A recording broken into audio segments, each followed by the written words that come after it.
আল্লাহু আল্লাহু আল্লাহু আল্লাহ।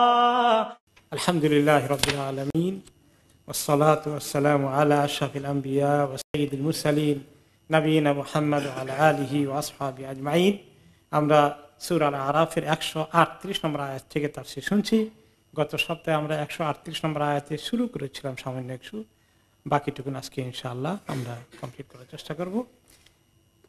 আমাদের এই সূরা আল-আরাফের নবীদের অনেক কাহিনী আমরা শুনেছি, অনেক নবীদের কাহিনী শুনতে শুনতে আমরা এসেছি মূসা আলাইহিস সালামের আলোচনাতে। এবং মূসা আলাইহিস সালামের কাহিনী কিসসা কোরআনে পাকে অনেকগুলো সূরাতে এসেছে। কোন কোন সূরায় কিছু অংশ, বাকি সূরায় আরেকটু এডিশনাল অংশ, কোন জায়গায় মুখতাসার, কোন জায়গায় একটু লম্বা। যাই হোক, এখানে যে প্রসঙ্গ ছিল 137 নম্বর আয়াতে ছিল যে বা 136-এ ফান্তাকামনা মিনহুম ফাআগরাকনাহুম ফিল ইয়াম। ফিরআউন এবং তার দলবল সম্পর্কে বলা হচ্ছে, আমি তাদের থেকে প্রতিশোধ নিলাম এবং তাদেরকে সাগরে ডুবিয়ে মারলাম। বিআন্নাহুম কাযযাবু বিআয়াতিনা ওয়া কানু আনহা গাফিলিন। এই কারণে যে তারা আমার আয়াতকে মানতে অস্বীকার করেছে এবং তারা এগুলো থেকে গাফিল থেকেছে। ওয়াওরাসনাল কওমাল্লাযীনা কানু ইস্তাদআফুনা মাশারিকাল আরদি ওয়া মাগারিবাহা আল্লাতী বারাকনা ফিহা। আর আমি ওয়ারিস বানিয়ে দিলাম ওই কওমকে, তাদের উত্তরাধিকার বানিয়ে দিলাম। ফিরআউনের পরে পৃথিবীর বা ওই অঞ্চলের দায়িত্ব চলে আসলো ওই কওমের উপরে, যে কওমটা ছিল ইস্তাদআফুনা, অনেক নিগৃহীত হচ্ছিল, নির্যাতিত হচ্ছিল, যাদের প্রতি দীর্ঘদিন নির্যাতন করা হয়েছে ফিরআউনের পক্ষ থেকে। এই বনি ইসরায়েলকে আমি তাদের ওয়ারিস বানিয়ে দিলাম। মাশারিকাল আরদি ওয়া মাগারিবিহা, পূর্বে এবং পশ্চিমে বলতে সিরিয়া, ফিলিস্তিন উভয়টাকে, বেলাদুস শাম এর উভয় অংশকে মিশর সহ মিন করা হয়েছে। আল্লাতী বারাকনা ফিহা, যেখানে আমি অনেক বরকত দিয়েছি। বেলাদুস শাম, বেলাদুল বারাকা, ফিলিস্তিন, সিরিয়া, এগুলো বরকতময় জায়গা। সূরা বনী ইসরাঈল এসেছে আল্লাতী বারাকনা হাওলাহা। এরপরে মিশরেও অনেক খায়র ও বরকত আল্লাহ তাআলা দিয়েছেন। তো এই এলাকায় তাদের বনী ইসরাঈলের সেখানে সুদিন আসলো, আর ফিরআউনের দুর্দিন হয়ে তাকে ডুবে মরতে হলো। ওয়াতাম্মাত কালিমাতু রাব্বিকাল হুসনা আলা বনী ইসরাঈল বিমা সাবারু। বনী ইসরাঈলের উপরে তোমার রবের সত্য কথা, সুন্দর কথা পরিপূর্ণ হয়ে গেল। বনী ইসরাঈল দিকে আল্লাহ তাআলা কি সুন্দর কথা বলেছিলেন, যদি তোমরা আমার দ্বীনের উপরে থাকো তাহলে আমি তোমাদেরকে বিজয় দান করব। সেই কথাকে আল্লাহ তাআলা সত্য প্রমাণিত করে দিলেন। এবং তার কারণ হচ্ছে বিমা সবর, তারা যে সবর করেছিল। ঈমানের পথে তাদের অনেক পরীক্ষা দিতে হয়েছে, বহুদিন পর্যন্ত তাদেরকে হত্যা করা হয়েছে, নির্যাতন করা হয়েছে, বিনা পরিশ্রমে কাজ করানো হয়ে পারিশ্রমিকে কাজ করানো হয়েছে। যেভাবে পৃথিবীর দেশে দেশে এখন মুসলমানদের উপরে নির্যাতন আছে। নির্যাতনের মোকাবিলায় প্রথম কাজটা যেটা করা লাগে সেটা হচ্ছে যে দ্বীনের উপরে সবরের সাথে টিকে থাকতে হয়। তারা অনেকেই টিকতে না পারলেও তাদের অনেকেই টিকার চেষ্টা করেছে, এই জন্য আল্লাহ তাআলা তাদেরকে সাহায্য করেছেন। মাঝে মধ্যে গন্ডগোল করেছে, কিন্তু শেষ পর্যন্ত মূসা আলাইহিস সালামের সঙ্গে থেকে সে সবর ধরে, সেই জন্য আল্লাহ তাআলা বিজয় দিয়েছেন। ওয়াদাম্মারনা মা কানা ইয়াসনাউ ফিরআউন ওয়া কওমুহু, আর আমি হালাক করে দিলাম, ধ্বংস করে দিলাম ফিরআউন এবং তার কওম, যে সমস্ত কাজকর্ম করে যাচ্ছিল সবগুলোকে ধ্বংস করে দিলাম। ওমা কানু ইয়ারিশুন, তারা যা কিছু তাদের বড় বড় রাজপ্রাসাদ, অট্টালিকা নির্মাণ করেছিল সবগুলোকে বিরান করে দিলাম। অতঃপর ওয়াজাওয়াজনা বিবানি ইসরাঈল আল বাহর, 138-এ বলা হচ্ছে, আমি বনি ইসরায়েলকে তাদেরকে নিরাপত্তার সাথে বাহার, সাগর পাড়ি দিয়ে ওই পারে নিয়ে গেলাম। তারা নিরাপত্তার সাথে ফিরআউনের অত্যাচার থেকে রেহাই পেয়ে গেল। ফাআতাউ আলা কওমি ইয়াকুফুনা আলা আসনামিল লাহুম, সেখানে বিভিন্ন রকম মুশরিক কিছু জাতির বসবাস ছিল। সাগরের ওই পারে যখন তারা গিয়ে উঠলো, রাস্তা ক্রস করে তারা ফিলিস্তিনের দিকে যাবে, আর পথের মধ্যে দেখতে পেল কিছু বিভিন্ন রকমের গ্রাম আছে, সোসাইটি আছে, সেখানে কিছু লোকজনও আছে। সেখানে গিয়ে দেখে তারা মূর্তি পূজার অনুসারী, মূর্তি পূজারী। তাদের বিভিন্ন রকমের গরু এবং বিভিন্ন প্রাণীর মূর্তি বানিয়ে সেগুলোর পূজা করে। ক্বালু ইয়া মূসা, তারা বলেন হে মূসা, ইজআল লানা ইলাহান কামা লাহুম আলিহা, আরে আমাদের জন্য তো এরকম একটা মাবুদ জোগাড় করো না, তাদের এরকম মাবুদ আছে। আল্লাহকে দেখা যায় না, কারে ইবাদত করি কিছুই তো বুঝি না, সামনে একটা থাকলে বুঝে গেলো মাবুদ সামনে আছে। দেখেন অবস্থা, তাওহীদ ওয়ালাদের মাথায় এত তাড়াতাড়ি শিরক ঢুকে গেল। হায় হায় আল্লাহ, কি মুসিবত। তাহলে এই জমানায় শুধু তাওহীদ ওয়ালা সো-কল্ড মুসলিমরা শিরক করে না, আগে আগে করে এসেছে। এরকম মানুষের টেন্ডেন্সি হলো তাওহীদ থেকে শিরকের দিকে চলে যাওয়া, চান্স পেলেই শিরকের দিকে চলে যাওয়া। তখন এই কথা শুনে ক্বালা ইন্নাকুম কওমুন তাজহালুন, আহারে কি কওম তোমাদের, জাহেলিয়াত তোমাদের মধ্যে ঢুকছে খালি বারে বারে, জাহেলিয়াতের কাজ করছো, কথা বলছো, কি বলো এগুলো, কোথায় তাওহীদ কোথায় শিরক। ইন্না হাউলাই মুতাব্বারুম মা হুম ফীহি ওয়া বাতিলুম মা কানু ইয়ামালুন, এই লোকগুলো যারা এই পূজা করছে এরা তো হালাক হয়ে যাবে, ধ্বংস তাদের পরিণতি। আল্লাহকে বাদ দিয়ে মন গড়া মাবুদ নিজের হাতে বানিয়ে তার পূজা করে, বাতিল, সব বাতিল জিনিস। মা কানু ইয়ামালুন, তারা যা কিছু করছে এগুলো কি দেখে নিজেরা উৎসাহিত হওয়ার কোন জিনিস? তোমাদেরকে আল্লাহ তাআলা এত সুন্দর নূর দিয়েছেন, তাওহীদের নূর দিয়েছেন, আর তোমরা শিরক দেখে সেদিকে ঝুঁকে পড়লে। এরকম হয় এমনকি তায়েফের যুদ্ধে রাসূলুল্লাহ সাল্লাল্লাহু আলাইহি ওয়াসাল্লাম তায়েফের সফরে হুনাইনের দিকে যখন যাচ্ছিলেন, তখন সেখানে একটা বড় গাছ রাস্তায় পড়েছিল। এই গাছের মধ্যে বাৎসরিক একটা পূজার অনুষ্ঠান করতো আরবের লোকেরা, এবং গাছের মধ্যে অনেক কিছু লটকিয়ে রাখছে, এবং সেখানে পূজার এবং এই গাছটার, এই বড় গাছের কাছে চাওয়ার, ইবাদত করার একটা রেওয়াজ তাদের বাৎসরিক পূজার অনুষ্ঠান হতো। ওটা খুব নাম করা ছিল। তো ওটা দেখে একজন বললেন, উনি নিজেই হাদিস বয়ান করেছেন, ওনার নাম হচ্ছে আবু ওয়াফিদ আল-লাইসি রাদিয়াল্লাহু আনহু। তিনি ইসলাম কবুল করেছেন, ভালোই মুসলমান, কিন্তু ওই গাছটার পাশে দিয়ে যখন গেলেন তিনি নিজেই বলেন, খারাজনা মা রাসূলিল্লাহি সাল্লাল্লাহু আলাইহি ওয়াসাল্লাম কিবালা হুনাইন ফামারানা বিসিদরা, আমরা নবী করিম সাল্লাল্লাহু আলাইহি ওয়াসাল্লামের সঙ্গে তায়েফের হুনাইনের দিকে যাচ্ছিলাম, আর একটা বড় বড়ই গাছের সামনে এসে পড়লাম। ফাকুলতু ইয়া নবী আল্লাহ ইজআল লানা হাদিহি যাতা আনওয়াতিন কামালিল কুফারি যাতা আনওয়াত, এই যে বড় বড়ই গাছ দেখা যায়, মোটামুটি গাছটা দেখতে খুব ভালোই মনে হচ্ছে, অনেক বড় টড় আছে, আমাদের একটা জাত আনওয়াত নাই।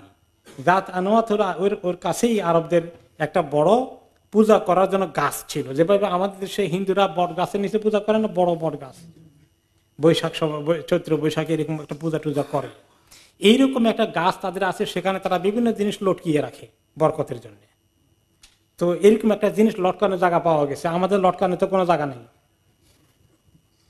তো এরকম আমাদের জন্য একটা জাত আনওয়াত লটকাই রাখা যায়, এরকম কিছু একটু এরকম একটা বড় গাছ, এটাকে আপনি ডিক্লেয়ার করে দেন যে এইটা হলো বরকতের গাছ, এর নিচে এখন তোমরা পূজা করতে পারবা, ইবাদত করতে পারবা।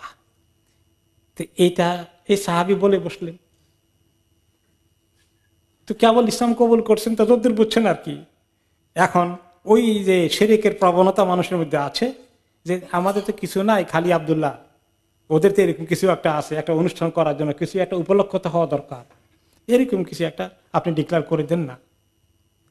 ওয়াকান আল কুফারু ইয়ানুতুনা সিলাহাহুম বিসিদরাতিন ওয়া ইয়াকুফুনা হাওলাহা, কাফেরদের এরকমই একটা বড় বড়ই গাছ ছিল আরেক জায়গায়, সেখানে তারা অনেক সময় অনেক কিছু লটকিয়ে রাখতে, এবং তরবারি লটকিয়ে রাখতে, কিছুদিন তরবারি লটকিয়ে রাখলে ওই তরবারি দিয়ে যুদ্ধ করতে গেলে অনেক বরকত হয়ে যাবে, অনেক যুদ্ধে বিজয় লাভ করা যাবে, মাকসুদ হাসিল হয়ে যাবে। এই সময় মাকসুদ হাসিল হওয়ার জন্য আমাদের সমাজে কিছু আছে, পাওয়া যায় কিনা, বিভিন্ন মাজারে মাকসুদ হাসিলের ব্যবস্থা আছে। তো তখন তিনি কি বল, এই কথা শুনে ওনার কেমন লাগছে রাসূলুল্লাহ সাল্লাল্লাহু আলাইহি ওয়াসাল্লামের কাছে। ফাকাল নবী সাল্লাল্লাহু আলাইহি ওয়াসাল্লাম আল্লাহু আকবার, হাযা মা কামা ক্বালাত বনু ইসরাঈল লিমূসা ইজআল লানা ইলাহান কামা লাহুম আলিহা ইন্নাকুম তারকাবুনা সুনানা মান কানা ক্বাবলাকুম। তিনি বললেন আল্লাহু আকবার। এইটাই বনি ইসরায়েল বলেছিল নবী মুসা আলাইসাল্লামকে, ওদের মাবুদ গুলো দেখে, যে এদের মাবুদের মতো আমাদেরকে একটা মাবুদ বানাই দেন না কেন, আপনি একটা মূর্তি বানিয়ে দেন না কেন। তোমরা তাই বললা, ওই ওই স্টাইলে বলা শুরু করে দিলা। কাফেরদের এরকম পূজার বড় গাছ আছে, সেখানে তরবারি লটকানো যায়, হাজাতের জন্য বিভিন্ন জিনিস লটকানো যায়। তোমরা পূর্ব জামানার গোমরাহ জাতিগুলোর সুন্নতি ফলো করবা, যা দেখা যায় তাই হলো। এখন বিভিন্ন জায়গায় এই যে অন্যান্য জাতির কাছে, খ্রিস্টান অন্যান্য সম্প্রদায়ের কাছে বিরাট বিরাট তাদের যখন বুজুর্গরা মারা যায়, সেখানে বিরাট ইবাদতখানা হয়ে যায়, তাদের মূর্তি বানানো হয়, সেগুলোকে আবার তাদের ইবাদতখানায় ঢুকানো হয়, তাই না? এই যে তাদের বড়দের কিছুকে আল্লাহর কাছে শিরকের মধ্যে নিয়ে যাওয়া, মুসলমানদের ওলি আল্লাহ পীর তাদের মাজার কেন্দ্রিক এই ধরনের চিন্তা কিভাবে মাথায় ঢুকে গেল দেখতে পাচ্ছেন। আমি গেলাম একবার সাইপ্রাসে, যেখানে হারাম বিনতে মিলহান রাদিয়াল্লাহু আনহার কবর আছে। তিনি একজন সাহাবিয়া রাদিয়াল্লাহু আনহা, নবী করিম সাল্লাল্লাহু আলাইহি সাল্লামের ফুফুর মতো ওনার সম্পর্ক ছিল, মাহরাম ফুফু। তিনি মাঝে মধ্যে ওনার ঘরে যেতেন। তো একদিন ওনার ঘরে গেলেন, গিয়ে দেখলেন যে নবী করিম সাল্লাল্লাহু আলাইহি সাল্লাম একটু চোখ বন্ধ করেছেন। তারপরে তিনি চোখ খুলে ফেললেন, মুস্কি হেসে দিয়ে চোখ খুলে ফেললেন। ইয়া রাসূলুল্লাহ, আপনি মুস্কি হেসে দিলেন কেন?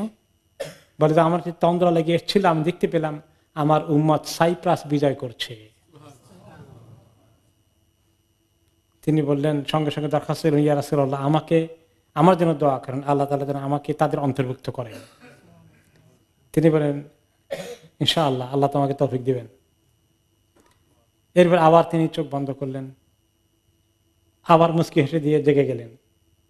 এবার কেন মুস্কি হেসে দিলেন? ইয়া রাসূলুল্লাহ, আমি দেখতে পাচ্ছি আমার আল্লাহ আমাকে দেখালেন আমার উম্মত তুরস্ক বিজয় করছে, কনস্টান্টিনোপল বিজয় করছে। ইয়া রাসূলুল্লাহ, আমাকে দোয়া করেন আমি যেন তাদের সঙ্গে যেতে পারি, যে যারা এই এই এই অভিযানে যাবে আল্লাহ তাআলা তাদেরকে জান্নাত দেবেন। সাইপ্রাসের জন্য দোয়া করলেন, কনস্টান্টিনোপল বিজয়ের জন্য দোয়া করলেন। কিন্তু এই সময় তিনি আর তার জন্য দোয়া করলেন না। কারণ আছে, দুই জায়গাতে উনি শহীদ হতে পারবেন না। তিনি সাইপ্রাসে গিয়েছেন, এবং রেওয়ায়তে যেটা পাওয়া যায়, সাইপ্রাসে অনেক সাহাবী গিয়েছেন। মুয়াবিয়া রাদিয়াল্লাহু আনহুর সময় সেটা পাঠানো হয়, নৌবাহিনীর মতো গঠন করে পাঠানো হয়। তিনি সেখানে ছিলেন আরো 2-4 জন মহিলার সঙ্গে। তিনি যখন সমুদ্র পাড়ি দিয়ে ওই দ্বীপে উঠেন, উঠার পরে সেখান থেকে উঠে করে যাচ্ছিলেন বাহিনীর সাথে, এবং তিনি চট করে কিভাবে উটের পিঠ থেকে পড়ে যাওয়ার কারণে অ্যাক্সিডেন্ট হয়ে যায়, এবং ওখানে ওনার ইন্তিকাল হয়ে যায়, এবং এখন ওনার কবরটা সেখানেই আছে। এই কবরটা, বা বিশেষ করে একজন সাহাবিয়ার যে মানে ইতিহাস জানার জন্য আমি সেখানে গেলাম, কোনো কাজে সাইপ্রাস যখন গেলাম ইসলামী আলোচনায়, সেখান থেকে ওখানে গেলাম। গিয়ে দেখি সুবহানাল্লাহ, ওনার মাজার কেন্দ্রিক যা শিরক হয়ে আছে, ইন্না লিল্লাহ, আমাদের দেশে সমস্ত শিরক ফেল করবে। ওনার মাথার উপরে এরকম কি একটা মানে উপরে কবর পাকা করে মাথায় এরকম করে বানানো হয়েছে উঁচু করে, সেটার উপরে দিয়ে ওইখানে এরকম স্কার্ফের মতন পরিয়ে দেওয়া আছে, আর লম্বা কাপড় কবরের সান্দার পাকা কবর উপরে দেওয়া লম্বা করে দিয়ে আবার এরকম মানে যেন বোরকার মতো পরিয়ে দেওয়া আছে। আর ওইখানে যে কি পরিমাণ শিরক হচ্ছে, বিরাট হোস্টেল বানানো আছে। আমাকে এইগুলো হোস্টেল কি জন্যে বললো? যে পীর আসে, সাইপ্রাসের পীর একটা এখানে ছিল যে বহুদিন, কি জানি ছিল নাম, নাজিম নাকি, উনি তার দলবল নিয়ে ওরস করতে আসেন এখানে, কয়েকদিন থাকেন, তাদের জন্য এই সমস্ত হোস্টেল তৈরি করা আছে। তারপরে যেটা দেখলাম, ওর পিছনে মাজারের পিছনে অনেকগুলো গাছ আছে, প্রত্যেকটি গাছের মধ্যে একেবারে সাদা সুতা দিয়ে, প্লাস্টিক দিয়ে, পলিথিনের ব্যাগ দিয়ে কি কি লিখে এরকম কয়েকশো না কয়েক হাজার লটকানো আছে প্রত্যেকটি গাছের মধ্যে। এই জাতে আনোয়াত কাফেররা যেটা করেছে, এটা মুসলমানদের মধ্যে ঢুকেছে। এইভাবে করে মুসা আলাইহিস সালাম উম্মতের মধ্যে এই শিরকের দিকে যাওয়ার যে চেতনা আসলো, তারা এই কথা বলার পরে মুসা আলাইহিস সালাম তাদেরকে জবাব দিলেন যে এদের এই কাফেরদের শিরক দেখে তোমরা উৎসাহিত হলে ইন্নাহা উলাই মুতাব্বারুম মা হুম ফি, এরা হচ্ছে হালাক হয়ে যাবে তারা যে কাজের মধ্যে ডুবে আছে শিরকের মধ্যে, এই কারণে তারা হালাক হয়ে যাবে। ওয়াবাতিলু মা কানু ইয়ামালুন, তাদের যা কিছু করছে সমস্ত ইবাদত কি এগুলা হক না বাতিল? সব বাতিল, বেকার।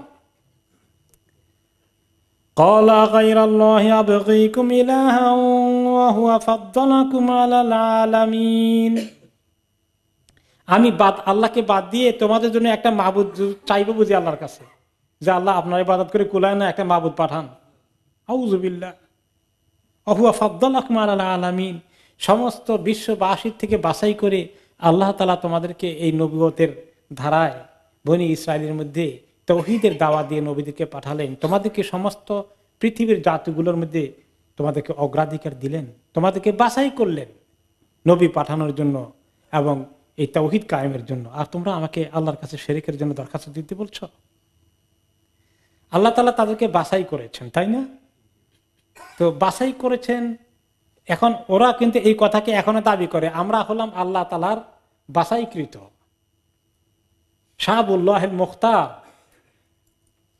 ইহুদি জাতি, ইসরায়েল জাতি, তারা তাদের দাবি হচ্ছে যে আমরা হচ্ছে আল্লাহ তাআলার সিলেক্টেড ভেরি চোজেন নেশন, কাজে তাদের পজিশন পৃথিবীর সমস্ত জাতি থেকে, রেস থেকে অনেক হাই। এবং বলে তোমাদের কোরআনেও তো তার প্রমাণ আছে, যদি কোরআনকে তারা বিশ্বাস করে না। তো এখন তারা যদি এটা কোরআনের দলিল দিয়ে আপনাকে ধরে, আপনি কি জবাব দিবেন? ওই জামানায়, বনি ইসরায়েলের জামানায় তারাই ছিল পৃথিবীর অন্যরা শিরকের মধ্যে লিপ্ত ছিল, তাদের কাছে নবী পাঠিয়ে আল্লাহ তাআলা তাদেরকে প্রাধান্য দিয়েছেন। যখন তারা তাওহীদের ভাই যেটা বলেছেন সেটা শিরকের দিকে চলে গিয়েছে, সর্বশেষ নবী যখন আসলো তখন তো সেটা বনি ইসরায়েলের মধ্যে আসেনি। তখন আল্লাহ তাআলা নবী মুহাম্মদ সাল্লাল্লাহু আলাইহি ওয়াসাল্লামকে পাঠালেন, যারা তাকে অনুসরণ করবে। এখন এই বাছাই করা জাতি কারা হবে? ওই নবীর উম্মতরা হবে। সেই কথাই আল্লাহ তাআলা সূরা আলে ইমরানে যেটা ভাই দৃষ্টি আকর্ষণ করেছেন, কুনতুম খায়রা উম্মাতিন উখরিজাত লিন-নাস, কুনতুম খায়রা উম্মাতিন, তোমরা হলে সর্বশ্রেষ্ঠ জাতি। তাহলে তাদেরকে যখন বলা হয়েছে ওটাও ঠিক, তারা যদি ওই তরিকায় থাকতো, এখনো তাদের মধ্যে যারা আছে তারা যদি আবার ঠিকই তাওহীদের মধ্যে চলে আসে, আখিরি নবীকে অনুসরণ করে, তাহলে ফাদ্দালতুকুমের মধ্যে পড়লো, খায়রা উম্মতের মধ্যে ঢুকে গেল। আর যখন এই নবীকে অনুসরণ করলো না, তাহলে আর ফাদ্দালতুমের মধ্যেও থাকলো না, খায়রাতের মধ্যেও থাকলো না, সবটাই লস করে ফেললো। কাজে এটা শুধু একটা বংশের দাবির জিনিস না, যে বংশের দাবি মানুষ করে আমরা অমুক বংশের, আমাদের বিরাট একটা পরিচয় আছে, অনেক আমাদের সুনাম সুখ্যাতি আছে। বংশের বড়াই দিয়ে নাকি কর্মের বড়াই দিয়ে আল্লাহর কাছে আমরা টিকবো, কোনটা? এই জন্য কবি কি বলেছেন, নহে আশরাফ যার আছে শুধু বংশের পরিচয়, সেই আশরাফ জীবন যাহার পুণ্য কর্মময়। আশরাফ মানে উঁচু বংশ, ভালো বংশ, ভালো মর্যাদার অধিকারী। তাহলে এই কথাটাই একটা নিরেট সত্য কথা। যারা এই তাওহীদের পতাকা উড্ডীন করবে, এই তাওহীদের অনুসারী হবে, তারাই হলো আল্লাহ বাছাই করা জাতি। নবী মুহাম্মদ সাল্লাল্লাহু আলাইহি ওয়াসাল্লামের আগে এই কাজটা আল্লাহ তাআলা বনী ইসরাইলের নবীদের মাধ্যমে তাদের থেকে বাছাই করে করে তাদের থেকে এই কাজ নিয়েছেন। যখন তারা এই কাজ করেছে, তারা তখন উত্তম জাতি হওয়ার বাছাই করা জাতির অন্তর্ভুক্ত হয়েছে। কিন্তু যখন তারা দায়িত্ব থেকে সরে এসেছে এবং আরেক নবীকে মানতে কুফরি করেছে, তখন তো এই বংশের বড়াই দিয়ে ওই পুরনো সার্টিফিকেট এখন ইনভ্যালিড হয়ে গেছে, আর কাজে লাগবে না। তো আল্লাহ তাআলা এই নবী মুসা আলাইহিস সালাম তাদেরকে বলছেন ওনার জামানায় যে আহুয়া ফাদ্দালাকুম আলাল আলামিন, সারা বিশ্ব থেকে বাছাই করে তোমাদেরকে তাওহীদের জন্য আল্লাহ সিলেক্ট করলেন, দায়িত্ব দিলেন, সারা দুনিয়ার মানুষকে তাওহীদ শিখাবে, আর তোমরা চলে যাচ্ছ শিরকের দিকে। খুব দুঃখজনক কথা। وَإِذْ أَنْجَيْنَاكُمْ مِنْ آلِ فِرْعَوْنَ يَسُومُونَكُمْ سُوءَ الْعَذَابِ, আল্লাহ তাআলা বলছেন, হেই তোমরা এই এমন এক জাতি যা তোমাদেরকে আমি নাজাত দিয়েছিলাম। এই কথাগুলো তো নাজিল হয়েছে মুহাম্মদ সাল্লাল্লাহু আলাইহি ওয়াসাল্লামের সময়। ওই সময় মদিনায় যারা ইসরায়েলি সম্প্রদায়ের লোকজন ছিল, তাদেরকে এই ইতিহাস স্মরণ করে দেওয়া হচ্ছে আর বলা হচ্ছে তোমাদেরকে নাজাত দিয়েছিলাম ফেরাউনের অত্যাচার থেকে, তার জাতির অত্যাচার থেকে। তো মদিনার যে ইহুদিরা তখন ছিলেন তাদেরকেও তো নাজাত দেন নাই, নাজাত তো বহুত আগে দেওয়া হয়েছে, তাদের পূর্বপুরুষদেরকে নাজাত দেওয়া হয়েছে, সেই কথাকেই তাদের দিকে ইঙ্গিত করে বলা হচ্ছে। তোমাদেরকে নাজাত দিয়েছিলাম ফেরাউনের গোষ্ঠীর অত্যাচার থেকে, ইয়াসুমুনাকুম সুআল আযাব, তারা তোমাদের প্রতি নির্যাতন করেছে, অত্যন্ত কঠিন নির্যাতনের শাস্তি দিয়ে তোমাদেরকে নির্যাতিত করেছে, লাঞ্ছিত করেছে, অপমানিত করেছে। ইকাত্তিলুনা আবনাআকুম ওয়া ইস্তাহইউনা নিসাআকুম, তোমাদের সন্তানগুলোকে, ছেলেদেরকে তারা জবাই করত আর স্ত্রীদেরকে জীবন্ত রাখতো, মেয়েদেরকে জীবন্ত রাখতো। তাদেরকে, মেয়েদেরকে জীবন্ত রাখলে আর সমস্ত ছেলেগুলোকে শেষ করে দিলে কি হতে পারে সোসাইটির মধ্যে, তাদের ইজ্জত আবরুর কি পরিমাণ লঙ্ঘন হতে পারে, তাদের বিয়ে শাদী না হলে তাদেরকে কিভাবে ব্যবহার করা যাবে, কত নিচু হীন ব্যবহার তাদের প্রতি করা হয়েছে। সেই অবস্থা থেকে আমি তোমাদেরকে নাজাত দিয়েছি। ওয়াফি যালিকুম বালাউম মির রাব্বিকুম আযীম, এইরকম একটি কঠিন বলা মুসিবতের উপর তোমাদেরকে জীবন কাটাতে হয়েছে। তোমাদের আল্লাহর পক্ষ থেকে একটা বড় পরীক্ষা তোমাদের জীবনে এসেছিল, যে ওই অবস্থায় তোমরা দিনের উপর টিকে থাকবে কিনা, সেই পরীক্ষা তোমাদেরকে দিতে হয়েছে। যাই হোক, সেই পর্যায়ে শেষ করা হয়ে গেল।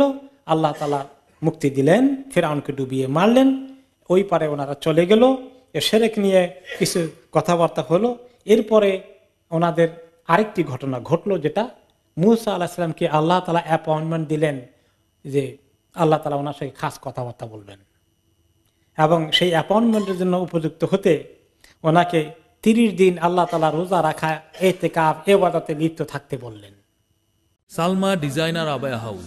আমাদের রয়েছে আকর্ষণীয় ডিজাইনের দুবাই, সৌদি, ইন্ডিয়ান ও ইরানিয়ান আবায়া সহ কাফতান ও ওপেন আবায়ার বিশাল সমাহার। পুরুষদের জন্য হারামাইন তোবে রয়েছে 2 for 20 পাউন্ডের বিশেষ অফার। আরও রয়েছে দুরুজ, আসিল, দাফা সহ বিভিন্ন ব্র্যান্ডের তোপ। এছাড়াও ওয়েস্ট কোট, সব রকমের ইসলামী বই, Medina dates, rechargeable torch light, আতর ও পারফিউম সহ অন্যান্য পণ্য সামগ্রীতেও রয়েছে big discount sale. Salma designer আবায়া house, 118 Whitechapel Road, London E11JE। আপনাদের অতি পরিচিত আলমানার ও আলবারাকা ইসলামিক শপ এখন নতুন সাজে। দুবাই, সৌদি আরব ও মিশর সহ মধ্যপ্রাচ্যের বিভিন্ন দেশ হতে বাছাইকৃত ইসলামিক পণ্য সামগ্রী পাবেন এখানে। আরও পাচ্ছেন পুরুষ, মহিলা ও বাচ্চাদের ইসলামিক পোশাক, পারফিউম, সিডি, ডিভিডি ও গিফট আইটেম সহ সব ধরনের ইসলামিক বই। তাছাড়া হজ ও ওমরার যাবতীয় সব পণ্য পাবেন এখানে। আমরা হোলসেল ও রিটেল দুটোই করে থাকি। 86A greenfield road, London E11EJ। Phone 0207377998। আলমানার, সবসময় আধুনিক। ওয়া'আদনা মূসা 30 লাইলাতাও ওয়া'আতমামনাহা বি'আশর। মূসা আলাইহিস সালামকে, মূসাকে আমি ওয়াদা দিলাম, অ্যাপয়েন্টমেন্ট দিলাম, 30 দিনের 30 রাত আমার ইবাদত করবে। ওয়া'আতমামনাহা বি'আশর, 30 দিনের কথা বলেই আল্লাহ নিয়ে গিয়েছিলেন ওই কওমকে, ওখানে রেখে তিনি বললেন যে তোমরা এখানে থাকো, আল্লাহ তাআলা আমাকে ডেকেছেন, আমি আল্লাহর সান্নিধ্যে যাব, 30 দিন আমাকে থাকতে হবে আলাদা ইতিকাফের মধ্যে, এরপরে আল্লাহ তাআলার সঙ্গে আমার কথাবার্তা হবে। তো 30 দিন শেষে তো উনি আসার কথা, 30 দিন পরে আরো 10 দিন থাকতে হলো, এক্সটেনশন করলেন আল্লাহ তাআলা। আল্লাহ তাআলা বলেন যে আমি আবার কি করলাম, ও আতমামনাহা বি'আশর, আমি 30 দিন পরে মূসাকে বললাম যে মূসা আরো 10টা দিন থাকো, 40 দিন কমপ্লিট হোক। তিনি আল্লাহ তাআলার সঙ্গে তো থাকতে, কথা বলতে, অর্থাৎ আল্লাহ তাআলার সঙ্গে অনেক খাস সম্পর্ক তৈরি হচ্ছে এই ইবাদতের মধ্যে। এই খাস সম্পর্কটা একটা জরুরি জিনিস। এই জন্য মুহাম্মদ সাল্লাল্লাহু আলাইহি সাল্লাম ওয়াহী নাজিল হওয়ার আগে কোথায় যেতেন বেশি বেশি করে? হেরা গুহায়। ওনার মনের ভিতরে কি এসে গেল যে ওখানে গিয়ে উনি আল্লাহর ধ্যানে মগ্ন হয়ে থাকা, আল্লাহ তাআলাকে নিয়ে চিন্তা করা, কিভাবে আল্লাহকে পাওয়া যায়। এত মাবুদের খেলা, এত ইবাদত, এত মূর্তি, এগুলো তো কিছুই না। তার দিলে যে আল্লাহ সৃষ্টিকর্তা তিনি কই, তাকে কিভাবে পাওয়া যাবে?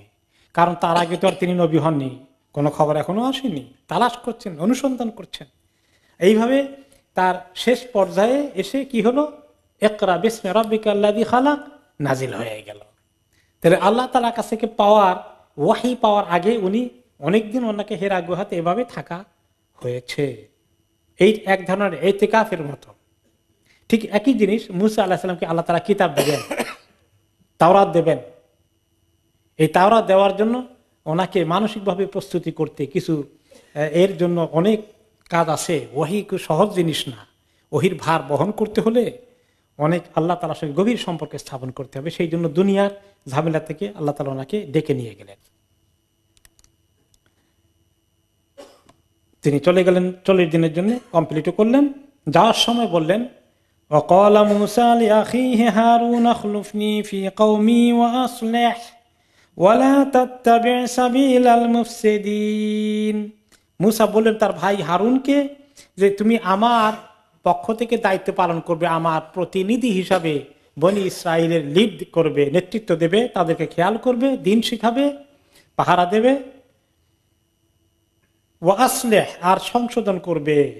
কোনো মিস্টেক হয়ে গেলে কারেকশন করে দিবে, মাঝে মাঝে গন্ডগোল লেগে গেলে বিচার আচার দরবার করে মিটিয়ে দেবে। তুমি তাদের পুরো দায়িত্ব পালন করবে। ওয়ালা তাত্তাবি সাবিলাল মুফসিদিন, আর যদি কেউ ফাসাদ সৃষ্টি করতে চায় ওদের কথা শুনবে না।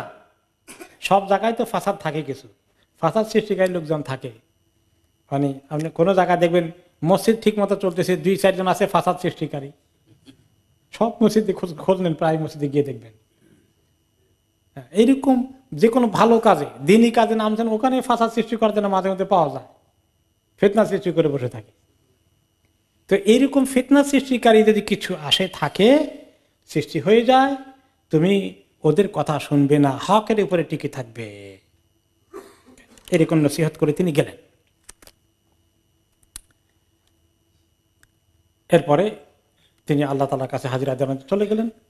ওয়ালাম্মা জাআ মূসা লিমিকাতিনা ওয়া কাল্লামাহু রাব্বুহু ক্বালা রাব্বি আরিনি আনজুর ইলাইক। 40 দিন কমপ্লিট করার পরে যখন মূসা আলাইহিস সালামের অ্যাপয়েন্টমেন্ট দেওয়ার টাইমটা এসে গেল, আমার সঙ্গে তার কথা হবে, ওই জায়গায় পৌঁছে গেলেন তিনি। ওয়া কাল্লামাহু রাব্বুহু, আল্লাহ তাআলা তার সঙ্গে সরাসরি কথা বললেন। আর অন্যান্য নবীদের সঙ্গে আল্লাহ তাআলা এরকম সরাসরি কথা বলেননি। ওয়াহী পাঠিয়েছেন জিবরাইল আলাইহিস সালামের মাধ্যমে। মূসা আলাইহিস সালামের সঙ্গে দুনিয়াতে কথা হয়ে গেছে, এই জন্য ওনার একটা টাইটেল হচ্ছে কালিমুল্লাহ। কালিমুল্লাহ অর্থ কি? যার সঙ্গে আল্লাহ তাআলা কথাবার্তা বলেছেন। আমাদের দেশে একজন নাম আছে কালিমুল্লাহ। তো আল্লাহর সঙ্গে তো আর এভাবে কথা হয়নি তার সাথে, যেভাবে মূসা আলাইহিস সালামের সঙ্গে কথা হয়েছে। তো কথা বলে তো মূসা আলাইহিস সালাম অনেক ভালো লাগছে। তো এখন কথা বলে তৃপ্তি হচ্ছে না, এখন কি বলে? ক্বালা রাব্বি আরিনি আনজুর ইলাইক। আল্লাহ, আপনাকে একটু দেখতে মনে হচ্ছে, একটু দেখাবেন? আপনাকে একটু দেখা দেবেন? একটু দেখা দেন না, আমি একটু দেখি। ক্বালা লান তারানি, আল্লাহ তাআলা বললেন যে তুমি তো আমাকে দেখতে পাবে না। এখন এই কথা বলে থেমে গেলে মূসা আলাইহিস সালামের মনের আরজুটা তো মিটলো না, খুব নেগেটিভ হয়ে গেল। হয় যে অনেক সময় বাচ্চা কাচ্চা আবদার করলো, মা বাবা যদি বলে যে না এটা হবে না, এটা ঠিক না, তখন তারা একটু নেগেটিভ হয়ে যায়, তাদের মনটা ছোট হয়ে যায়। তো মূসা আলাইহিস সালাম এতটুকুন, আমাকে তো দেখতে পাবে না, আসলে তো কেউ দেখতে পাবে না এই জমিনের মধ্যে। আল্লাহকে দেখতে পাবে কোন জায়গায়? জান্নাতে, আখিরাতে দেখা যাবে, দুনিয়াতে দেখা যাবে না। কারণ দেখার জন্য যে বডি লাগবে, যে চোখ লাগবে, ওই চোখ তো আমাদের নাই। আল্লাহর যে নূরের তাজাল্লি আছে, চোখ টোক সব শেষ করে দিবে, জ্বলে পুড়ে ছাই হয়ে যাবে। আল্লাহর শান। আর আখিরাতে এই বডিকে আল্লাহ তাআলা চেঞ্জ করে দিবেন জান্নাতে যাওয়ার জন্য, এবং সেখানে আল্লাহ তাআলার দৃষ্টি দেখে সেটা সহ্য করতে পারবে চোখ। আর দুনিয়াতে আল্লাহকে না দেখে বিশ্বাস করতে হবে, এটাই হলো পরীক্ষা। আল্লাযীনা ইউমিনুনা বিল গায়ব, আল্লাহকে না দেখে ঈমান এনেছে, এই পরীক্ষায় পাশ করতে হবে। দেখলে তো কাফেরও বিশ্বাস করে ফেলবে। তো দেখার মধ্যে তো আর কোনো ঈমানের পরীক্ষা থাকলো না, টেস্ট থাকলো না। তো আল্লাহ তাআলা এই কথা বলে থামলেন না, বললেন যে ঠিক আছে, ওয়ালাকিন ইনজুর ইলাল জাবাল, এই যে সামনে পাহাড়টা আছে ওদিকে তাকাও। ফাইন ইস্তাকাররা মাকানাহু ফাসাউফা তারানি, সেখানে আমার উপস্থিতির একটু আলো যদি সেখানে আসলে পাহাড়টা ঠিক মতো হজম করতে পারে, তাহলে তুমি মনে করবে যে তুমিও দেখতে পাবা। কিন্তু পাহাড়ের অবস্থা যদি কাহিল হয়ে যায়, তাহলে তুমি বুঝে নিবা যে তোমার পক্ষেও টিকে থাকা সম্ভব হবে না, কাজে দেখার চিন্তাটা হবে না। একটা বাস্তব একটা উদাহরণ দিয়ে মুসা আলাহিকে বোঝাতে, ওনাকে তৃপ্ত করতে, শান্ত করতে চাইলেন। আল্লাহ তাআলা তো জানেন যে পাহাড়ও থাকবে না, মুসাও দেখতে পাবেন না, কিন্তু এটা মুখস্থ বলে দিলে তো মনে বুঝে না, এই জন্য দেখিয়ে দিলেন যে দেখো তুমি কি হয় দেখো আগে। তিনি পাহাড়ের দিকে তাকাতে বললেন। فَلَمَّا تَجَلَّى رَبُّهُ لِلْجَبَلِ جَعَلَهُ دَكًّا وَخَرَّ مُوسَى صَعِقًا। যখন তিনি কোন রাতে আসে আঙ্গুলের তর্জনী দিয়ে এরকম করে একটু ইশারা করলেন ওই পাহাড়টা দিকে, এমন আলো, এমন নূর, তার আভা এভাবে হিট করলো, পাহাড়টা একদম বালুতে পরিণত হয়ে গেল, পাউডার হয়ে গেল। আর সে যে কম্পন সৃষ্টি হলো এবং সে যে ঝলক আসলো বিজলির চমকানির মতো, এইটার কারণে মুসা আলাইহিস সালাম সহ্য করতে পারলেন না, বেহুশ হয়ে পড়ে গেলেন। খাররা মুসা সায়কা, খাররা মানে পড়ে গেলেন, সায়কা মানে বেহুশ হয়ে গেলেন। فَلَمَّا أَفَاقَ قَالَ سُبْحَانَكَ تُبْتُ إِلَيْكَ وَأَنَا أَوَّلُ الْمُؤْمِنِينَ। এরপরে কিছুক্ষণ পরে যখন হুঁশ আসলো, হুঁশটা ফেরত আসলো, এসে সঙ্গে সঙ্গেই মুসা আলাইহিস সালাম বলে বসলেন, সুবহানাক, আল্লাহ আপনি মহান, পবিত্র, কত পবিত্র আপনি। তুবতু ইলাইকা, আমি তওবা করলাম, যে খামাকে অন্যায় আবদার করেছি, যেটা আমার সহ্য করা সম্ভব না, যেটা সম্ভব না সেটা আবদার করেছি, ঠিক হয় নাই, আমি তওবা করছি। ওয়ানা আউয়ালুল মুমিনিন, আমি সর্বপ্রথম ঈমান আনছি আপনার উপরে, আপনার অস্তিত্বের ব্যাপারে, আপনার রুবুবিয়তের ব্যাপারে, আপনার ক্ষমতার ব্যাপারে, কোনোটার ব্যাপারে আমার কোনো আপত্তি নাই, আমি পরিপূর্ণ ঈমানদার সবার আগে। এখন মুসা আলাইহিস সালাম মনে আর কোনো আপত্তি আছে? আহারে দেখতে চাইলাম দেখতে পারলাম না, এখন আর আপত্তি থাকবে না। আর এই কাজটা না করি আল্লাহ যদি বলে দিতেন আমাকে তো তুমি দেখতে পাবে না, তাহলে মেনে নিতেন ঠিকই, কিন্তু মনের ভিতরে একটু আফসোস থেকে যেত। এখন আর আফসোস নাই, মুসা আলাইহিস সালাম বুঝে ফেলেছেন যে অসম্ভব। আল্লাহ তাআলার কুদরত এবং শান এবং আমাদের এটা সহ্য করার শক্তি, আমাদের সৃষ্টির সীমাবদ্ধতা, এই দুই কারণে সম্ভব নয়। ওয়া আনা আউয়ালুল মুমিনিন, তিনি সর্বপ্রথম মুসলিম। এর অর্থ কি? তার আগে কি দুনিয়াতে কেউ মুসলিম ছিলেন না? এখন সর্বপ্রথম মুমিন মানে কি? এই যে আমি আমার জীবনে এই অবস্থায় আপনাকে দেখার ক্ষেত্রে আর কেউ এটা স্বীকার করুক আর না করুক, আমি সবার আগে। এই জন্য ওয়ান আউয়াল মুসলিম আরো এসেছে, যেমন ইন্না সালাকি, এটা ছাড়া হ্যাঁ, ইন্না সালাতি ওয়া নুসুকি ওয়া মাহইয়া ওয়া মামাতি লিল্লাহি রাব্বিল আলামিন ওয়া বিযালিকা উমিরতু লা শারীকা লাহু ওয়া বিযালিকা উমিরতু ওয়া আনা আউয়ালুল মুসলিমিন। আমরা সবাই এটা বলার কথা যে আমার নামাজ, আমার জীবন, আমার মৃত্যু, আমার কোরবানি, আমার সবকিছু আল্লাহর জন্য। এটা করার জন্য আমি নির্দেশিত হয়েছি, আমি কোনো শরীক করি না, আল্লাহর কোনো শরীক নেই। আর আমি সবার আগে মুসলিম।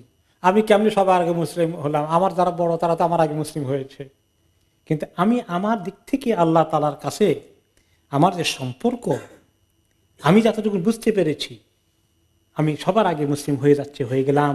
আর কেউ যদি হতে দেরি করে করুক, কিন্তু আমি আর দেরি করব না, এই স্পিরিটটা কি বোঝানো হয়েছে।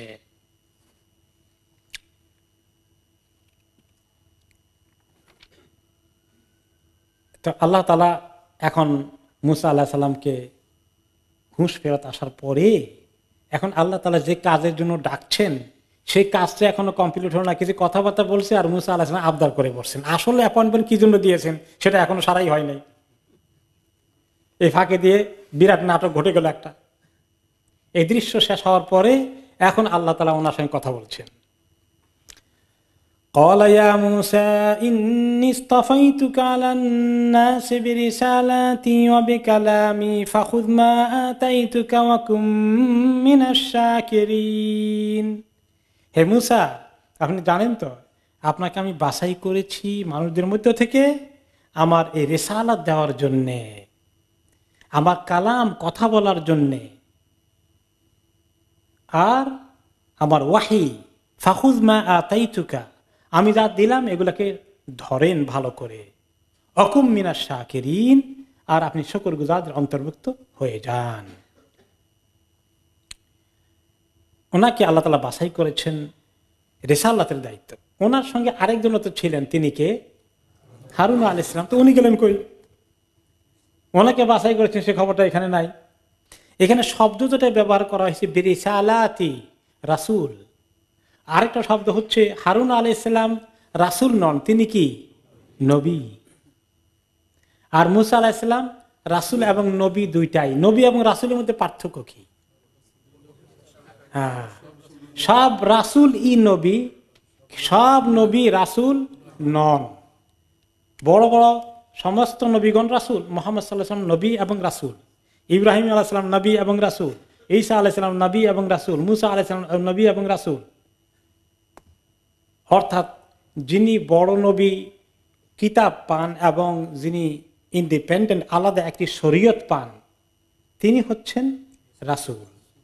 আর যিনি নবী হিসাবে অ্যাপয়েন্টেড হয়েছেন কিন্তু ওনার কাছে আলাদা কোনো কিতাব আসেনি, আলাদা কোনো শরীয়ত আসেনি, তিনি পূর্ববর্তী কোনো নবীর বা সমসাময়িক কোনো নবীর শরীয়তকে অনুসরণ করছেন, তিনি হচ্ছেন শুধুমাত্র নবী। ওহী আসে ঠিকই, কিন্তু কোনো কিতাব আসে না এবং কোনো শরীয়তে আসে না।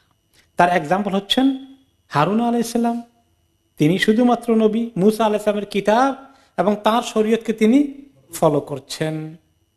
ইব্রাহিম আলাইহিস সালাম এবং লূত আলাইহিস সালাম সমসাময়িক। ইব্রাহিম আলাইহিস সালামের কাছে সোহফ এসেছে, শরীয়ত এসেছে, তিনি নবী এবং রাসূল। আর লূত আলাইহিস সালাম ইব্রাহিম আলাইহিস সালামের শরীয়তকে অনুসরণ করেছে, ওনার কাছে আলাদা কোনো সাহিফা অথবা আলাদা কোনো শরীয়ত আসেনি, তিনি হচ্ছেন শুধুমাত্র নবী। এই জন্য এখানে বলা হচ্ছে, হে মুসা, আমি তোমাকে সিলেক্ট করেছি মানুষদের মধ্য থেকে উপর দায়িত্ব দিয়ে, বেরিসালাতি, আমার রিসালাতের দায়িত্ব দিয়ে দিতে, রসুল বানাতে, অবে কালামি, এবং আমার কালাম দিতে, কথাবার্তা বলার ক্ষেত্রে, এবং ওহী দেওয়ার ক্ষেত্রে যে কিতাব দিবে আসবে সামনে। ফাখুদ মা আতাইতুকা, কাজেই ভালো করে ধরেন, নেন, গ্রহণ করেন যা আমি আপনাকে দিলাম। অকুম মিনাশ শাকিরিন, আর শুকরগুজার হন। কারণ এইরকম নবী রাসূলের পজিশন পাওয়া এটা কি ছোটখাটো বিষয় নাকি? কত বাছাই করা লোকদেরকে আল্লাহ তাআলা দায়িত্ব দেন, কত খুশকিসমত তাদের। তার তো আল্লাহ তাআলার কাছে অনেক বেশি শুকরগুজার হওয়া লাগবে। এই জন্য রাসূলুল্লাহ সাল্লাল্লাহু আলাইহি ওয়াসাল্লাম অনেক শুকরগুজার হতেন আল্লাহ তাআলার কাছে, অনেক শুকরগুজার হয়েছেন। তিনি ইবাদত করতে করতে, শুকর আদায় করতে করতে পা গুলো ফুলে যাচ্ছে, দাঁড়াতে দাঁড়াতে, তাহাজ্জুদ পড়তে পড়তে। মা আয়েশা বলেন, আপনি এত কষ্ট কেন করছেন? এত আল্লাহর কাছে ইস্তেগফার, তওবা, কান্নাকাটি কেন করছেন? আল্লাহ তো আপনার আগের পিছে সব মাফ করে দিবেন বলে দিয়েছেন। তখন তিনি কি বলেন, ফালা আকুনা আবদান শাকুরান, আমি কি আল্লাহ তাআলা তাআলা শুকরগুজার বান্দা হব না? তিনি সব মাফ করে দিলেন, দিচ্ছেন, দিবেন, সুসংবাদ দিয়েছেন। এর জন্য তো শুকর আদায় করতে গিয়ে আমার আরো বেশি ইবাদত করা দরকার। তো নবীদের কাছে আল্লাহ তাআলা আরো বেশি শুকরিয়া, শুকরগুজারি চান।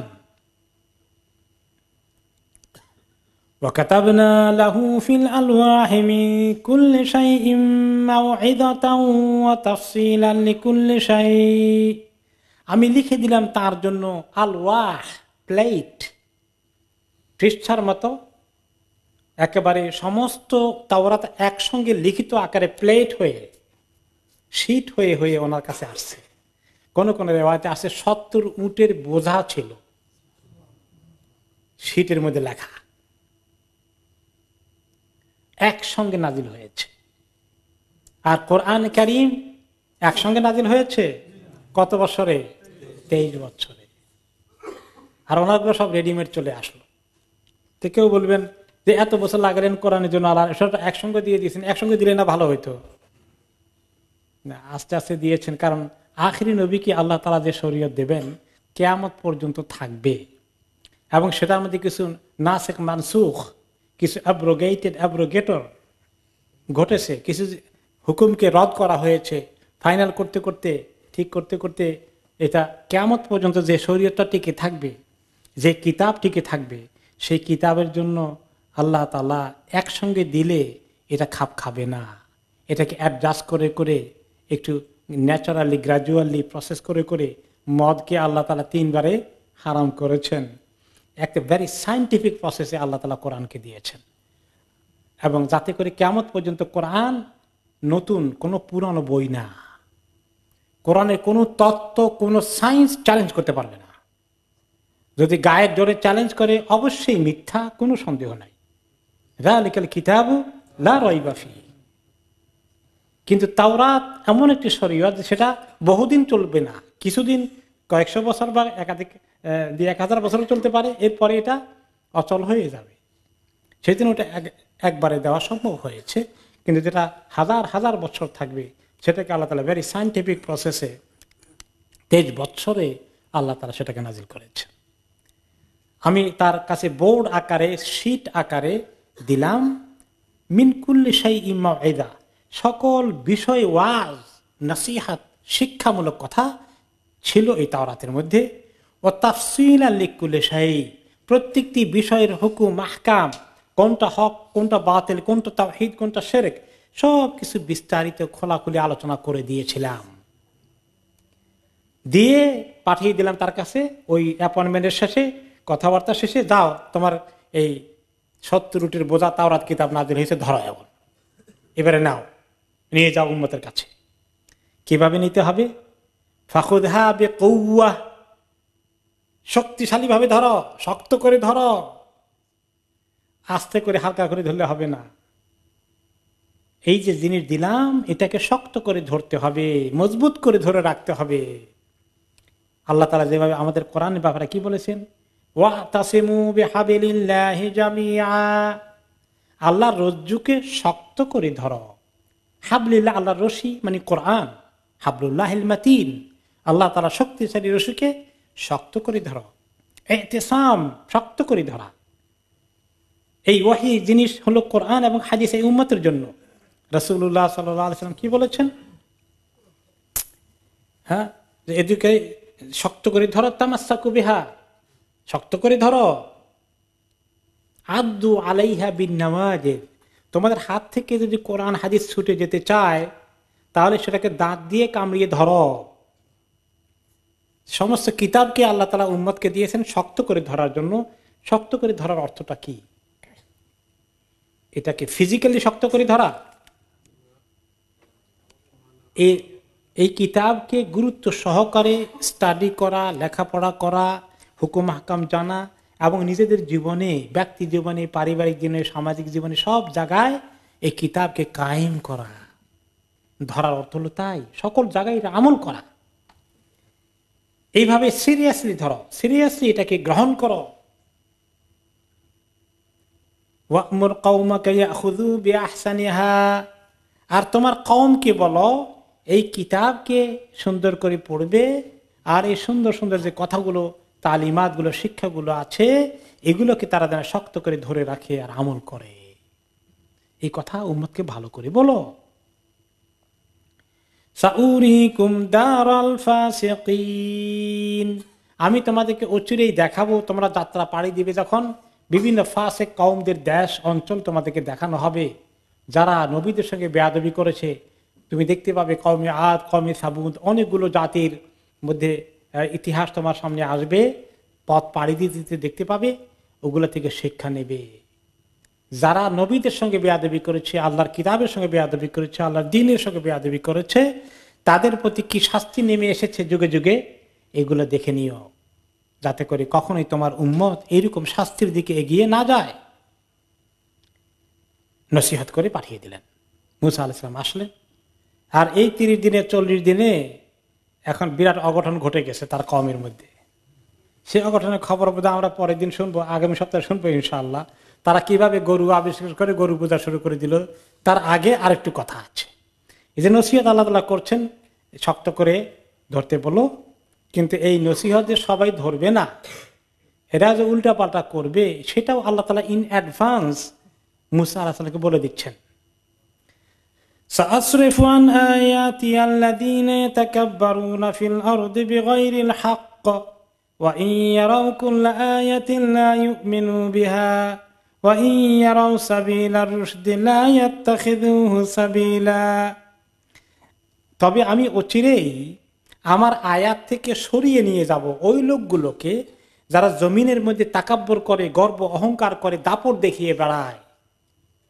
ওই সমস্ত প্রভাবশালী দুষ্কৃতিকারীগুলো আমার আয়াত যতই দেখুক তারা সেখান থেকে মুখ ফিরিয়ে নেবে, তাদের কপালে এটা থাকবে না, এটা মনে রেখো। সারা দুনিয়ার মানুষই ইসলামকে কবুল করবে না।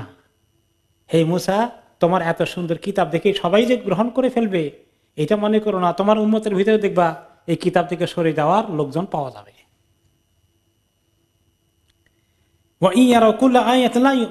এমন কিছু লোক আছে এই দুষ্কৃতিকারীগুলো সমস্ত নমুনা চিহ্ন নিশানা দেখার পরেও তারা ঈমান আনবে না।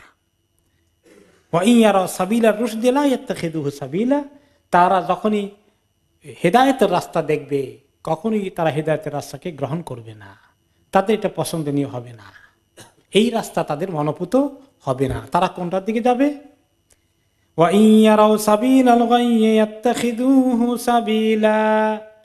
যারা গোমরাহির রাস্তা যখন যেটা তারা পাবে দেখবে ওইটা তাদের কাছে খুব পছন্দনীয় হবে। গোমরাহির রাস্তা, পথভ্রষ্টতা হবে তাদের কাছে আকর্ষণীয়, সেটাকে তারা মজবুত করে ধরবে। ذلك بأنهم كذبوا بآياتنا وكانوا عنها غافلين। কেন তাদের এই অবস্থা হবে? যারা জেনে শুনে জেনে বুঝে আমার আয়াতকে অস্বীকার করে, আমার দ্বীনকে মানতে অস্বীকার করে, আমার কিতাবকে উড়িয়ে দেয় এবং গাফেল হয়ে থাকে, তাদেরকে আল্লাহ তাআলা শাস্তি স্বরূপ এই দ্বীনের নিয়ামত থেকে বঞ্চিত করে দেন। বঞ্চিত করার জন্য আল্লাহ তাআলা কি করেন? খাতাম আল্লাহু আলা কুলুবিহিম করে দিয়ে দেন। যে যখন মানুষ দ্বীনের অন্ধভাবে দ্বীনের দুশমনী করে, আল্লাহ তাআলা তাদের তাকদীরে তওবা রাখবেন, নসিবে তওবা রাখবেন মৃত্যুর আগে? কখনো হবে না। এদেরকে আল্লাহ বঞ্চিতই করবেন, কারণ এটা তারা দায়ী গাফিলিন, তারা গাফিল হয়েছে এবং তারা হককে অপছন্দ করেছে। তাদের নফসের মধ্যে বাতিল খুব আকর্ষণীয় ছিল, হক তাদের কাছে ঘৃণার কারণ ছিল। আজকে মুসলমানরাও ইসলামকে ঘৃণা করে, এরকম মুসলমান কি জমিনে আসে না নাই? ইসলামের দুশ্মনী করে, আসে না নাই? এদের কপালে তওবাও নাই, এদের কপালে আল্লাহ তাআলা ইসলাম রাখেননি। والذين كذبوا بآياتنا ولقاء الآخرة حبطت أعمالهم هل يجزون إلا ما كانوا يعملون। যারা আমার আয়াতকে মানতে অস্বীকার করেছে, মিথ্যা বলে উড়িয়ে দিয়েছে এবং আখিরাতে আমার সঙ্গে দেখার বিষয়টাকেও মানেনি, হাবিতাত আমালুহুম, তাদের সকল কাজকর্ম বেকার হয়ে গেল, কোনো কাজে লাগবে না। তাদের দুনিয়ার এই সমস্ত প্রতিষ্ঠা, শক্তি, সমস্ত দেশ তারা জয় করে ফেলেছে, হাতের মুঠায় নিয়ে এসেছে, কোন জিনিস তারা তাদের হাতের মধ্যে নাই, সব চলে এসেছে মনে হয়। তারা মনে করে তারা অনেক কিছু করে ফেলেছে, তারা অনেক কামিয়াব হয়ে গেছে, কিন্তু তাদের সমস্ত কিছু ব্যর্থ হয়ে গেছে, এটা তারা বুঝতে পারছে না। অচিরেই তারা বুঝতে পারবে। হাল ইউজাউনা ইল্লা মা কানু ইয়ামালুন, তাদেরকে ওইটারই তো শাস্তি দেওয়ার কথা, ওইটারই পাওনা দেওয়ার কথা যেটা তারা করেছে। কর্ম অনুযায়ী তাদের কর্মফল হবে, এর বাইরে তারা যেন কিছু আশা না করে। আল্লাহ তাআলা থ্রেট করে দিচ্ছেন এবং আমাদেরকে জানিয়ে দিলেন কিভাবে নবীর উম্মতের মধ্যে এরকম দুষ্কৃতিকারী সৃষ্টি হতে পারে, ফাসাদ মুফসিদিন হতে পারে, কিভাবে এই ইসলামের দুশ্মনী অন্যদের পক্ষ থেকে আসতে পারে, যেটা আমরা আমাদের যুগে দেখি। ইসলামের বিরুদ্ধে এত দুশ্মনী এবং এত সুন্দর দিনকে নিয়ে কি ধরনের ঘৃণা ছড়িয়ে দেওয়া হচ্ছে, দিনকে কেউ পালন করতে গেলে তার প্রতি দুশ্মনী করা হচ্ছে। একই দিনই যুগে যুগে হয়েছে, সামনের দিকে হবে। এই নসিহত করে তিনি তাকে ছেড়ে দিলেন মুসা আলাইহিস সালামকে, তিনি তার কওমের কাছে আসলেন। এখন এই ফাঁকে দিয়ে উনি যে ওখানে গেলেন আল্লাহ তাআলার সঙ্গে ইতিকাফ করতে, এখান দিয়ে তার কওমের মধ্যে অনেক কিছু উল্টাপাল্টা হয়ে গেল। তারা গরুর বাছুর আবিষ্কার করে পূজার মধ্যে নেমে গেল, বিরাট দল। সেটা দেখে উনি কিভাবে ডিল করলেন সেটা আমরা আগামী সপ্তাহে শুনবো ইনশাআল্লাহ। সালমা ডিজাইনার আবায়া হাউস। আমাদের রয়েছে আকর্ষণীয় ডিজাইনের দুবাই, সৌদি, ইন্ডিয়ান ও ইরানিয়ান আবায়া সহ কাফতান ও ওপেন আবায়ার বিশাল সমাহার। পুরুষদের জন্য হারামাইন তোবে রয়েছে 2 for 20 পাউন্ডের বিশেষ অফার। আরও রয়েছে দুরুজ, আসিল, দাফা সহ বিভিন্ন ব্র্যান্ডের তোপ। এছাড়াও ওয়েস্ট কোট, সব রকমের ইসলামী বই, Medina dates, rechargeable torch light, আতর ও পারফিউম সহ অন্যান্য পণ্য সামগ্রীতেও রয়েছে big discount sale. Salma designer আবায়া house, 118 Whitechapel Road, London E11JE। আপনাদের অতি পরিচিত আলমানার ও আলবারাকা ইসলামিক শপ এখন নতুন সাজে দুবাই, সৌদি আরব ও মিশর সহ মধ্যপ্রাচ্যের বিভিন্ন দেশ হতে বাছাইকৃত ইসলামিক পণ্য সামগ্রী পাবেন এখানে। আরও পাচ্ছেন পুরুষ, মহিলা ও বাচ্চাদের ইসলামিক পোশাক, পারফিউম, সিডি, ডিভিডি ও গিফট আইটেম সহ সব ধরনের ইসলামিক বই। তাছাড়া হজ ও উমরার যাবতীয় সব পণ্য পাবেন এখানে। আমরা হোলসেল ও রিটেল দুটোই করে থাকি। 86 greenfield road, London E11EJ। Phone 0207377998। আলমানার, সবসময় আধুনিক।